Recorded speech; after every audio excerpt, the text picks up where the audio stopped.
Welcome to Building Business with Soul with Coach Arliss. This is a show where we will dive into the soulful approach to business, get nerdy with some brain science, and learn the nuts and bolts of how business owners build success through their passion. Let's take a moment to get focused and centered with one round of box breathing, where we'll breathe in for a count of 4, hold for a count of 4, and then breathe out for a count of 4. Let's go ahead and begin. Breathing in for 1, 2, 3, 4. Holding for 1, 2, 3, 4. And breathing out for 1, 2, 3, and 4. Fantastic. Today, we are going to be learning about how strong leadership starts with being gentle. Sit in a comfortable place, and I want you to close your eyes, and I want you to imagine creating your version of strong leadership through self-love. What does this version of strong leadership look like to you? Maybe it looks like showing compassion or kindness to those around you. Maybe it looks like showing compassion and kindness to yourself. As you envision yourself as this strong leader, take a moment to note all of the characteristics that come up to you for a strong leader that is leading from a place of self-love. I invite you to take a deep breath in and open your eyes and make a note of all of those characteristics that you noticed that you saw yourself having, being a strong leader from a place of self-love. It is up to us to model a gentler and more loving way for all of us to reach the same level of personal and professional success. And I believe that it's possible. I also know that we are trained from an early age to use negative motivation to achieve our goals and to lead others. If you're interested in learning more about the difference between positive and negative motivation, I recommend that you look back at one of the previous episodes where we go in depth. One of the most common forms of negative motivation is fear and threats. And unfortunately, this is something that we become quite used to from an early age. I'm sure that you can remember as a younger person when you were told that you needed to clean your room or do your chores. And if we didn't clean our room or do our chores, we would lose our allowance or a special toy. This was a way of creating fear in order to allow us to comply with the requests of the adults in our lives. And this is not a judgment on that parenting style or anything like that. It's just an example of how we use that same method to negatively motivate ourselves as adults. Through negative motivation, we suffer. And it also hinders our ability to succeed and lead meaningful lives. The more we are exposed to the use of negative motivation as a norm in leadership, the more likely we are to employ it as part of our personal leadership style. And the more likely that we are around it, we normalize it, and it becomes part of the norm that we experience, and we don't question it. So how do we release negative motivation and move into a place of positive motivation and leading from a place of positive motivation. This is first and foremost done by loving ourselves first. Based on research done at the Queen's University in Canada, we each have over 60,000 thoughts in a day. Wow, what a big number, right? 60,000 thoughts. And I have to ask you, if I asked you what percentage in the average person do you think those thoughts are negative, what percentage would you say? Would you say that 10% in the average person are negative?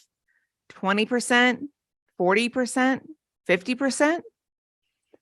Well, in this study, they found that in most people, 80% of these 60,000 thoughts are negative. Wow, right? 80%. That's a huge percentage of our thoughts being in a negative place. We are all connected through energy. Science shows this.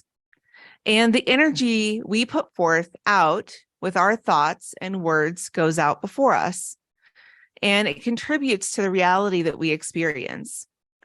Our thoughts and words go into the collective consciousness to create the reality that we all experience. If we are mean to ourselves, we are contributing to the negative reality as well.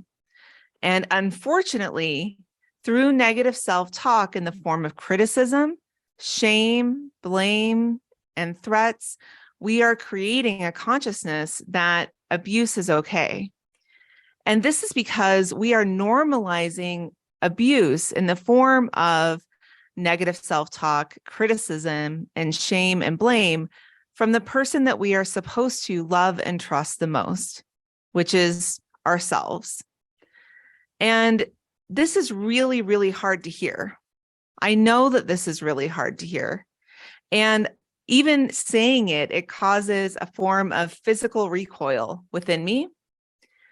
And I ask you to be open-minded and to think about it. Have you ever been in a leadership role and outwardly criticized the work of the employee or individual you were supervising? Most people will say yes, me included, because this is considered a norm in our society. You're probably asking yourself, well, is there another way to inspire growth and change in the individual as a leader without employing criticism, shame, or blame? And I'm here to tell you that there is. And this starts with the leader, you, loving yourself. Once we have normalized abuse from ourselves, we are far more likely to use criticism, shame, and blame as a part of our leadership style with others, and it becomes our norm. And again, this is not a judgment. This is just what happens once we've started to use a way of being, either internally or externally. We normalize it as part of our way of being. And this means that if we put out into the collective consciousness positive self-talk, self-love, self-acceptance, and trust in ourselves as the norm, we can create a consciousness that self-love and gentleness is okay. Now consider that. We know that our society has normalized negative motivation. We see it all around us all the time, and we see it in the way that we choose to manage ourselves and manage our businesses and manage the people in our businesses. And we can change that. We can change the norm by creating a new norm for ourselves. Once we have normalized love and trust from the most important and constant companion we will ever have, ourselves, this affords us the option to show up in leadership roles from a place of love and compassion. Wouldn't that feel so much better? To be leading from a place of compassion and kindness and understanding towards others? Compassion is the ability to have true care for others and make decisions with positive intentions. Compassion in leadership creates strong bonds and creates a sense of loyalty and belonging. This in turn can increase morale. It can increase trust and collaboration within the group. Imagine leading from this place of compassion and inspiring loyalty, trust, and collaboration in your team. Strong, compassionate leadership starts from a place of self-love and grows to nurture and foster strong communities. We can all think of that leader that we've seen either as a historical figure or as somebody in our life who has led from a place of compassion and kindness. We can feel how drawn we are to that type of leadership and how good it feels to be under that type of leadership. It's time for us to step into that type of leadership ourselves. What does science have to say about this? You knew that I was going to get nerdy. I can't help myself. So let's dive into a little bit of science. Nobel Prize winner, Dr. Elizabeth Blackburn, showed that negative self-talk is interpreted by our physical cells in our body as stress. And this results in a stress response where the ends of our DNA, which are called the telomeres, end up being worn down. This is important because the telomeres are a compound structure that are formed at the ends of our chromosomes, and these telomeres are needed for the prevention of illness and aging. The cells in our body are listening to the way that we talk to ourselves. And if it's negative, that cellular stress response lessens our ability to stay healthy and live long lives. We know that a characteristic of a strong leader is health and vitality and a zest for life. Science has shown that when we talk to ourselves in a positive and kind, loving way, that our cells hear those positive words too. And those cells in our body interpret that message in a way that preserves our telomeres, supporting us in living longer, healthier lives as the positive leaders that we want to be.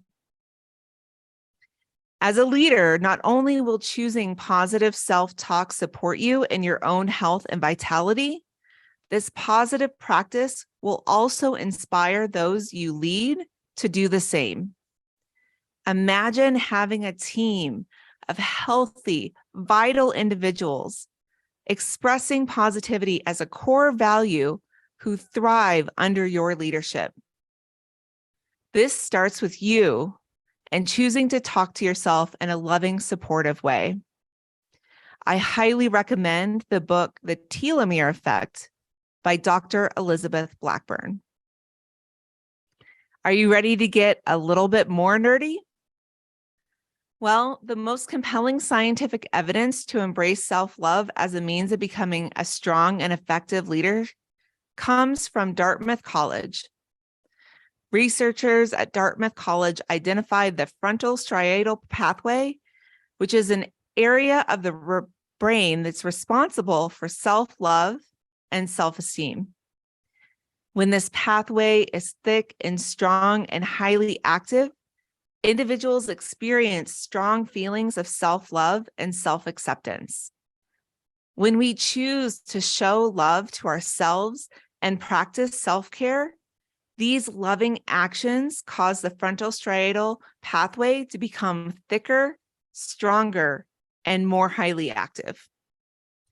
This is important because the frontal striatal pathway is the bridge between the prefrontal cortex, which is the home of knowledge of self, and the ventral striatum, which is the home of our motivation and reward system. This research has shown that the more we express self-love, we are more motivated and we are more likely to reward ourselves for our achievements. High motivation is a key characteristic of a strong leader. A highly motivated leader is more likely to inspire others, understand what motivates others, and reward their team members for achievements. They're also more likely to have a team that achieves their goals. There's a strong correlation between motivation level of a leader and the overall success of the team. Imagine yourself feeling highly motivated and inspiring motivation and achievement of goals in your team. This all starts with you strengthening and activating your frontal striatal pathway through self-love and self-care. I want you to take a moment and let's practice this. Let's set an intention and write an affirmation of self-love that would support you today. What is it that you need cheering on for to be successful in your business and to feel successful in your business? I encourage you to write an affirmation or an intention using I statements. An example of this is, I am a strong and compassionate leader. Take a moment and write down that affirmation or intention and put it somewhere where you can easily see it throughout your day.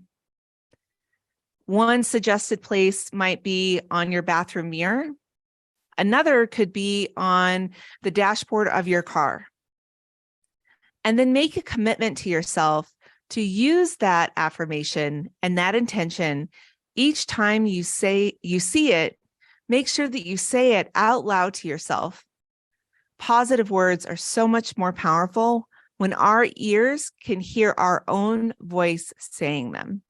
Now take a moment and imagine what a world would look like if, in the collective consciousness of all leaders, there was a strongly held belief that love, trust, inclusivity, and authenticity were the choice.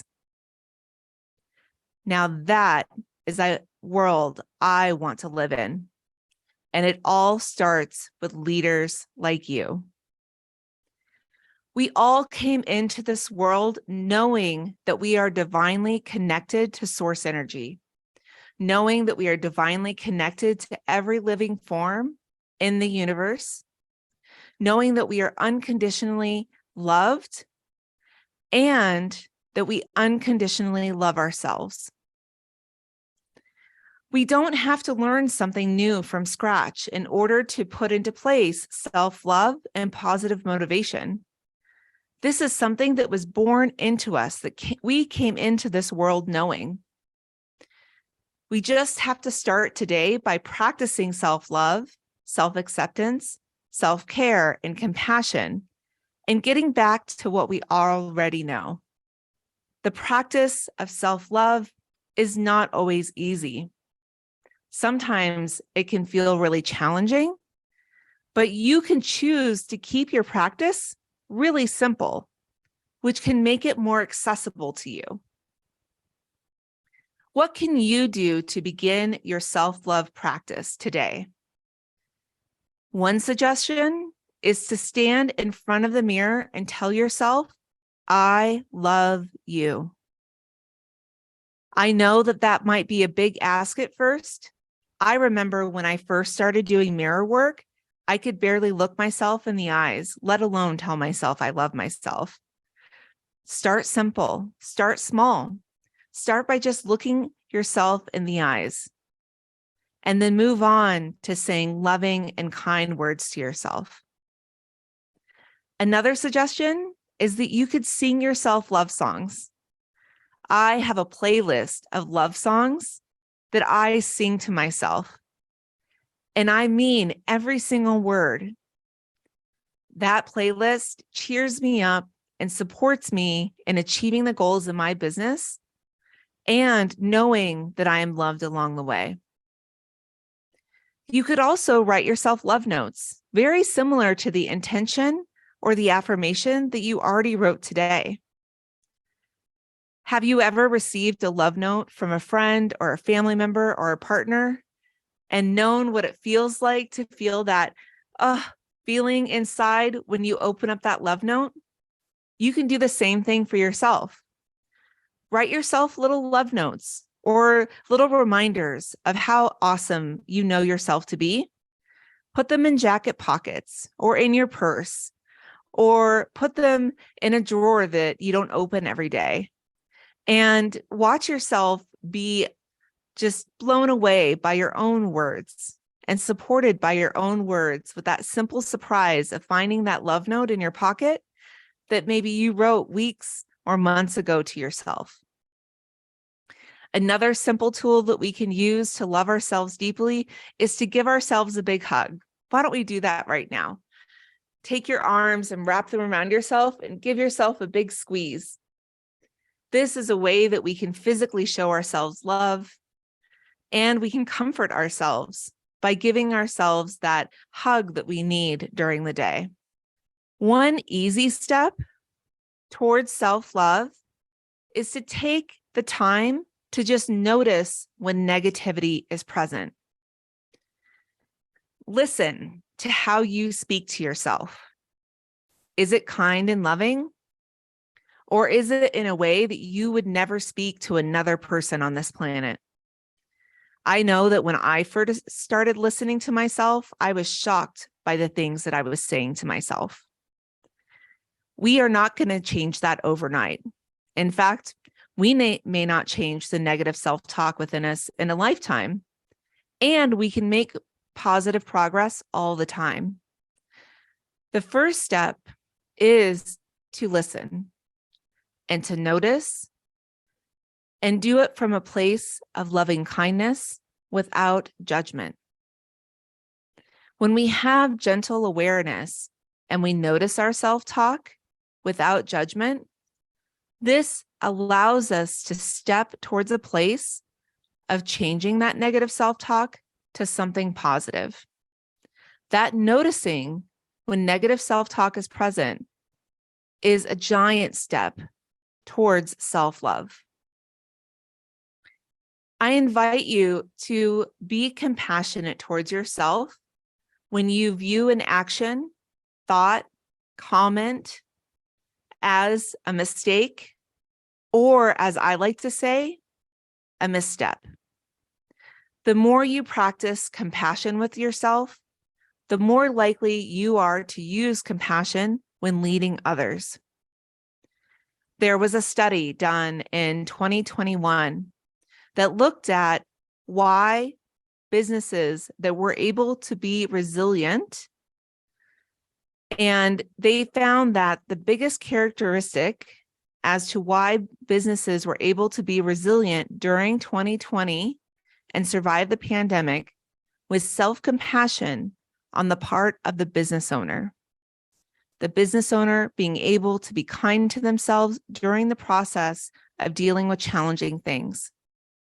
Their ability to pivot and be able to experience change without judgment, and the ability to make decisions.